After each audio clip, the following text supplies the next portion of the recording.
Nellore rural నియోజకవర్గంలో Podalakuru road ముఖ్యమైనటువంటి road. ఈ పొదలకూరు రోడ్డు వెంబడి కొన్ని వేల మంది రోజు ప్రయాణిస్తూ ఉంటారు. ఈ పొదలకూరు రోడ్డు ప్రాంతం అంతా కూడా ఎక్కువ పేద, సామాన్య, మధ్యతరగతి కుటుంబాలు అధికంగా నివసించే ప్రాంతాలు. ఈ పొదలకూరు రోడ్డుని అభివృద్ధి చేయాలని అనేక ప్రయత్నాలు చేసి ఈరోజు పొదలకూరు రోడ్లో డివైడర్లు దాదాపుగా పూర్తయినాయి. సగం ప్రాంతానికి సెంట్రల్ లైటింగు పూర్తయింది. మిగతా సెంట్రల్ లైటింగ్ కూడా అతి త్వరలో ప్రారంభించబోతూ ఉన్నాం. అదేవిధంగా ఆ యొక్క డైకస్ రోడ్డు ప్రాంతంలో సిమెంట్ రోడ్డు పార్టు పూర్తయింది.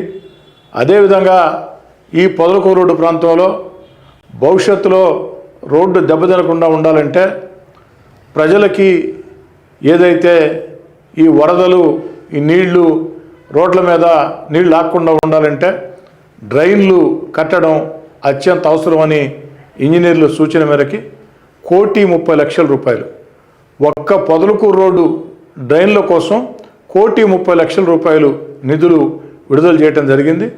అందులో 36 లక్షలతో ఈరోజు డ్రైన్లకి శంకుస్థాపనలు చేసుకున్నాం. అతి త్వరలోనే అంటే మరో వారం రోజుల్లోనే మరో 90 లక్షల రూపాయలతో ఈ యొక్క డ్రైన్ల నిర్మాణానికి శంకుస్థాపన చేసుకుని వేగవంతంగా వాటిని పూర్తి చేస్తాం. ఆ డ్రైన్ల నిర్మాణం పూర్తయిన తర్వాత సెంట్రల్ లైటింగ్ మిగతా ప్రాంతం కూడా పూర్తయిన తర్వాత అప్పుడు పొదలకూరు రోడ్డు, బీటీ రోడ్డు పనులు మొత్తం కూడా తార్ రోడ్డు పనులు ప్రారంభమవుతాయి. మొత్తం అన్నీ కలగలిపి 3 నెలలు సమయం పడుతుంది.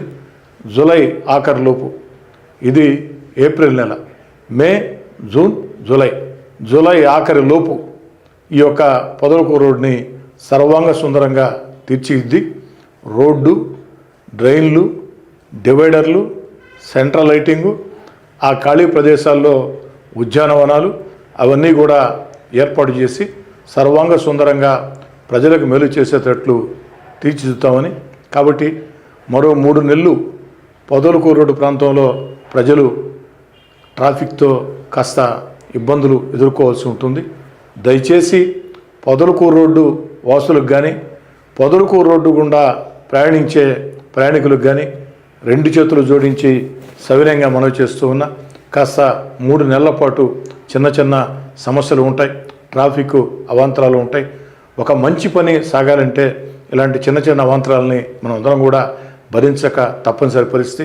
దయచేసి అర్థం చేసుకోవాలని, ఎట్టి పరిస్థితుల్లో జూలై 30వ తారీఖు లోపు 3 నెలల్లో పొదలకూరు రోడ్ని పూర్తి చేసి సర్వాంగ సుందరంగా అందిస్తామని మాట చెప్తున్నాం.